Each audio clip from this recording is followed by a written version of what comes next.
Emily Singer Lucio, and I'm the ADA coordinator for the University of Maryland. And my name is Mikol Bailey. I use they, them pronouns, and I am a 13th year Ph.D. candidate in the history department. Great, thanks Michael, welcome. We're happy to have you here today. I wanted to talk with you a little bit about you and your life on campus with a disability. So, let's start off by having you tell me a little bit about yourself. Sure, yeah. So I started at the University of Maryland all the way back in 2012, and I didn't know then that I was a person with disabilities. It was really only when I started running into difficulties in my I would say my comps work that I realized oh, maybe I should seek out some kind of help from others. And so I eventually pursued and received an ADHD diagnosis. And then when I switched doctors at a certain point, I started beating all the ADHD assessments. Why do they make them so fun and trigger my competitive spirit? So for many years I kind of went with a kind of ambiguous diagnosis and really didn't identify as someone with ADHD. I felt I don't know, Schrodinger's ADHD person. And so I kind of kept plugging along, doing my stuff, but really without the benefit of I would say without the benefit of community and support, just in terms of other people who identified with me. Of course, along the way I picked up a lot of friends in my department and started using other resources on campus, like the Graduate Writing Center, and through the way kind of found out oh, there are people who struggle with the same things I do. But it really wasn't until the last couple of years when I ended up seeking out a diagnosis for autism spectrum disorder, and found out that my suspicions were confirmed, and I am autistic, that I really started identifying with, I felt maybe I should identify with a disability label. Let me try that out and see what kind of community access that grants me. So I joined a Discord for a student group with disabilities. And it was only then that I ended up connecting with other graduate students with disabilities and finding out yeah, there's resources, there's community. I don't have to do this stuff alone. And it's really only the last couple of years that I got connected to that, made a lot of friends, and currently am serving as the president for the Graduate Students with Disabilities organization. That's great, Michael. I appreciate that. So tell me a little bit about what it was like to learn you had a disability, especially since you learned a little bit later in life. Yeah, totally. Yeah, I was solidly in my 30s when I learned. So yeah, I think on the one hand, it was trying to push past these kind of narratives of what is a disabled person? Are you disabled enough to identify with this label?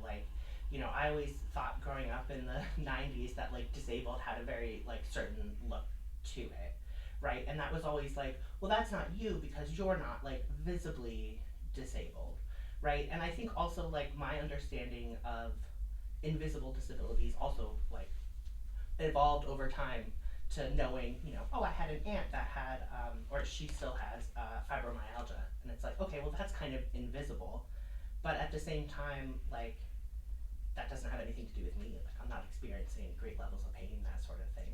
So yeah, I mean, I'd say one, through honestly just consuming content on the internet about the disability community and realizing oh, there are people who identify as disabled who are talking about things that I identify with in my daily life. Oh, maybe that's me.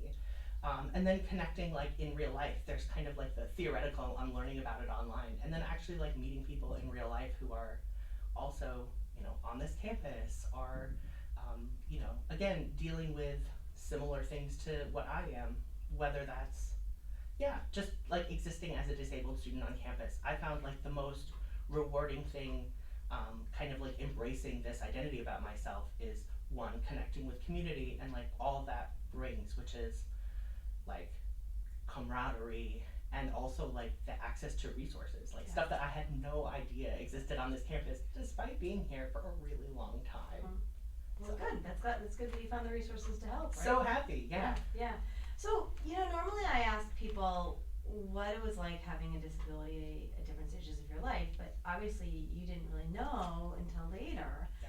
So, but I'm assuming, and maybe I'm wrong, but tell me if I'm not, that when you got the diagnosis, it really did cause you to sort of reflect and look back at your life as a younger individual, right? As a child, as a teenager, as a young adult, right?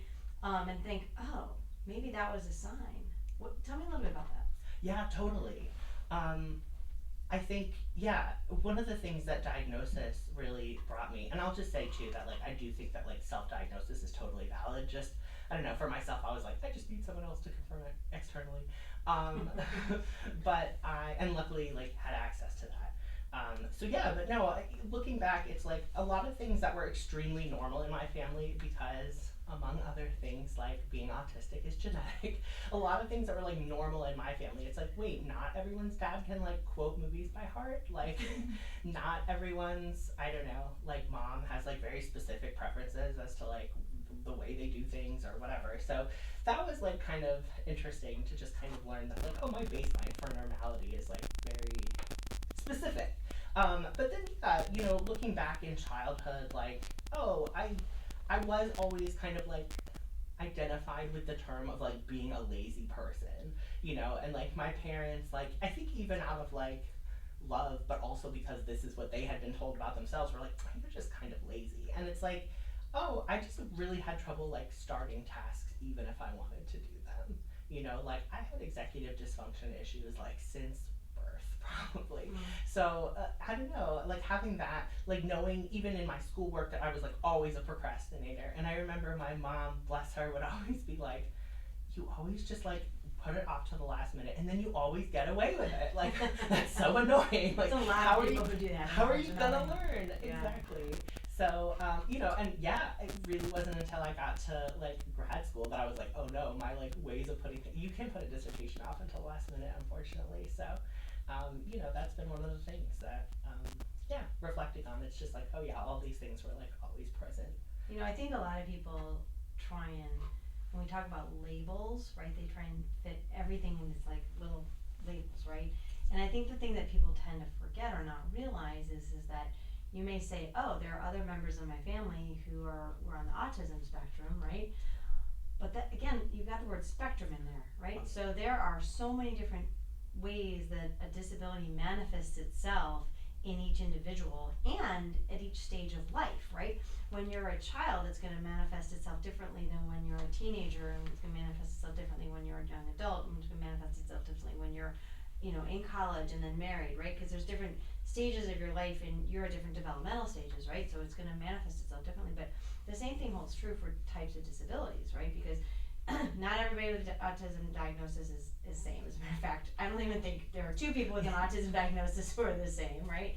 And you know, same thing with learning disabilities and attention deficit issues, right? Everyone's different, so you can't really fit everybody in a nice little box. Have you noticed that? Oh yeah, 100%, 100%. Like I'm married. My husband has ADHD, and like, who knows if he's autistic or not. And it's just funny because like our profiles of like things that we, whether or not I have ADHD, who knows. Just I don't know. The way that we operate is just like very different from each other, right? So it's like, I don't know. Like sure, maybe we both like lose our keys pretty often, but you know, I usually don't have problems like sustaining attention on something that I find interesting. Whereas he, like, if he's just having a particular day, is just kind of like spacing out whether or not he wants to or not. And, you know, it's, I don't know, it's just interesting because it's like, yeah, we're totally different. I have like another close friend who also is like, who also has ADHD, suspects they're autistic as well. And like, yeah, again, just like the different ways that these things manifest. It's like, we're all different people. Like certain struggles we can be like, yeah, that's true, we're always going to be like 5 minutes late to things, like I was today. But yeah, no, yeah, the as you said, the spectrum like totally varies, and like no one has the exact same kind of stuff going on. Some of the things is like, oh wow, I have that too, that's amazing. I met someone else that, I don't know, is always running, you know, in the back of their head like, what am I doing with my face while I'm talking to someone? Or, you know, is like, oh, I like forget to eat sometimes because I'm doing my like dissertation and it's just really interesting, and then I look up and I'm like, oh my gosh, it's late and I'm actually starving, that sort of thing. So yeah. What have you found helpful to share about yourself with others so they can better understand you? Yeah, totally. So honestly, like, maybe this is just me as like an overshare, but like I think when I got to grad school, I was like kind of scared to show up as who I am, like in many different ways. I was a very different person, shockingly, over a decade ago. But yeah, the more that I've like grown, I think in confidence as a scholar, as a student, like as a person, the more I feel comfortable like showing up and kind of telling people about my whole self. So number one, when I get somewhere, I share my pronouns with people. I did that here. So I'm letting you know off the bat, I'm non-binary. I like to share often that like I'm, if I know that it's gonna be like, I guess I don't introduce myself as like someone with autism like right off the bat. Sure. Or like an autistic person right off the bat. But like if it comes up, I'll be like, hey, yeah, that's me too. Like, you know, an autistic person. Or sharing with people, like if someone's late to a meeting, I always tell them like, oh, thank goodness. Like I love when other people are late because I'm often late, and now it gives me like a little permission. Number one, to not feel as guilty if I'm late to our next meeting. Yeah. And number two, that like this is just kind of normal and this is how people kind of show up in the world. So I think just like admitting to, I don't know, it says admitting as if it's like something shameful, but just kind of like putting yourself out there as being like, yeah, like I'm gonna, you know, I'm probably gonna be late to things sometimes. Like I'm gonna forget to do stuff unless I write it down right now. Yeah. Those sorts of things. It's just like being honest with who I am. Yeah, I mean, well, first of all, we are people first, right? Totally. Regardless of our race, ethnicity, disability, gender, whatever, we are people first, right? And those other things are pieces of us, right? And so I think it's important for us to feel comfortable disclosing those as we feel comfortable, right? So yeah, I mean, and look, like, you know, I'd say that, yeah, we are all people, but like, you know, my personhood is kind of inseparable from the fact that I'm autistic, because like how I show up as a person is like as an autistic person, right? Like I show up somewhere as a white person, like I can't divorce that. But yeah, you know, like I do think we all have this like kind of shared humanity, and like recognizing that and being like, you know, we're comfortable with, you know, I don't know, just allowing for the fact that like maybe what we have in our heads or like as a society as like this is how a person's supposed to show up at the university, like this is how a scholar is supposed to be, this is how a perfect student is supposed to be. It's like that's not really an attainable thing for, I would say, most people. But. yeah. What would you say to somebody who's reluctant to disclose they have a disability? I mean, number one, I would say that's incredibly valid. Like there is discrimination out there. Like you are the only person who can like tell in your situation like if it's a comfortable or good thing for you. But I will say that like number one, you can be selective about how you disclose. Like again, as I said, I don't walk into a room and be like, hi everyone, I'm autistic. Like I do feel like you, like people who are in the know probably could pick it up if I'm like not strongly masking.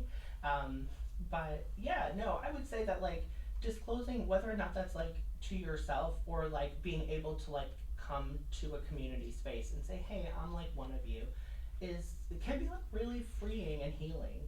But you know, that looks different than like telling your academic advisor like, hey, I'm disabled.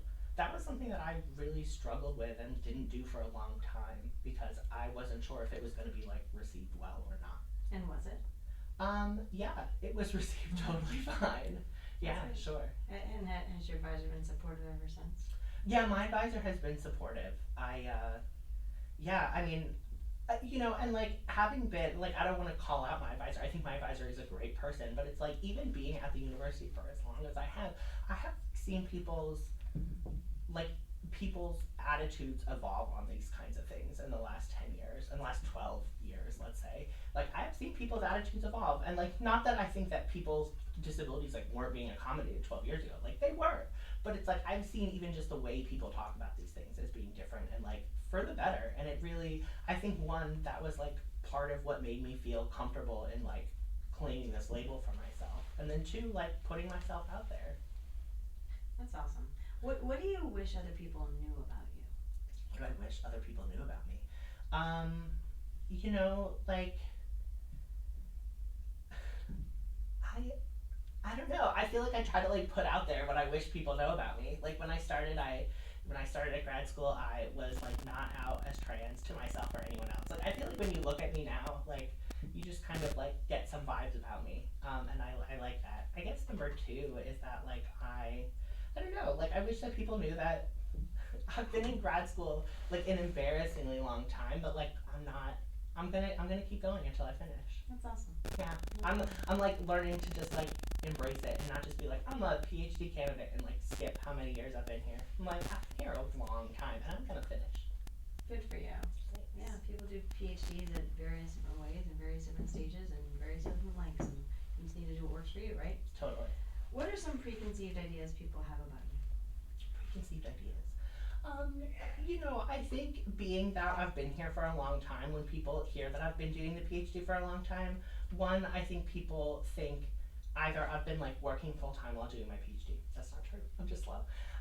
Number two, I think that, I don't know, sometimes people think, you know, and I just want to put this out here. When you say like, what do you think, like people have these notions of you, it's like, I don't know if they actually have them or if I just have this story in my head as to like what people think. Like people will think I'm like incapable, or people will think I like don't do my own work, like that I don't work as much as I should, or, but I think a lot of these things are just fears that I have and I project them onto other people. Like I honestly don't know what other people think about me. Yeah. I don't know what preconceived notions they have about me, but I certainly know what I'm afraid that other people think of me. You know, that I'm lazy, as we said before, which I'm a big fan of Devin Price's laziness does not exist. So I'll put that out there for anyone who ever feels that they're lazy. I don't believe it's real. It's something else. But then also I think it's just the insecurities I have about myself that I just like put onto others. And I honestly don't know if they have those preconceptions or not. I hope they don't, but they might. It's a great way to look at it. So what are some of your biggest challenges and how have you worked through them? Yeah, so I mentioned before that I'm like a chronic procrastinator and that like starting tasks is difficult. I'd say that those are like huge ones for me. Aside from just like the fact that I really chose the most esoteric PhD topic. Like, I think anyone, even if they didn't have my disabilities, would be like struggling a little bit. What is your PhD topic? So my PhD topic, thanks for asking, is Jews in 16th and early 17th century Poland in a particular city. So that means that I look at like court records, mostly in Latin, sometimes in Polish, records about Jews and their kind of like daily life and their like, let's say, relationships with their neighbors, whether that be their fellow Jews or the various types of Christians that pass through the city. So. Wow, that's fascinating. Yeah, thanks. That research could probably be endless. It could be. And when I started, I was really afraid that like I wouldn't find sources, and now I just have like a plethora, and there's so many. I had to like narrow my scope down a lot because I just was like overflowing with sources. So it's a good problem to have. I'm like super obsessed with my research. I go to the particular city in Poland that I study, Lublin. I try to go there every year, just that's my like family vacation as we go there. And I also was lucky enough to do Fulbright there a couple of years ago. Oh wow, exciting. It was Congratulations. Thank you. Yeah, it was awesome.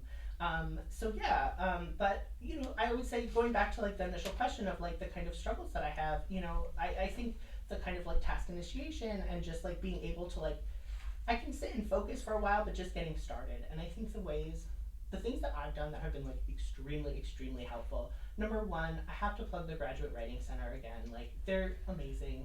Graduate students like use the Graduate Writing Center. Like Dr. McCree is amazing. Eden, the GA is amazing. There's the Dissertation Success Support Group like program. I love them. We'll have to make sure to tag them when we post the video. Seriously, you have to. Like I can't say enough nice things. So having this kind of like support network in place where you just, I mean, really, we use half the time to write, but like the other half is just to talk about like your process and how that's going. That's been amazing. And I also have friends, whether that's through the Graduate Students with Disabilities group, or I have a friend who did their master's here and is now doing a PhD elsewhere, but we meet up online or in person sometimes and just sit together and write. Using like other people as like kind of like body doubles or co-working or whatever you want to call it has been like huge for me, because that, I don't know, quiet peer pressure of another person working and making a commitment to someone else has been huge. So I like really can't say enough for that. And for folks who might be struggling with the same kinds of things as I do, like if you can find a buddy or if you can like connect through a student group and be like, hey, I need to do, I don't know, my paper or homework, or even just like I have some like chores and calls that I've been putting off. Can we just like get on Zoom, mute, and like I'll do these things in front of you? amazing. It's awesome. I want to ask you one last question. On our last podcast, we interviewed Dr. Acevedo, who is the new director, or coordinator, I should say, of the Disability Cultural Center. Are you looking forward to that?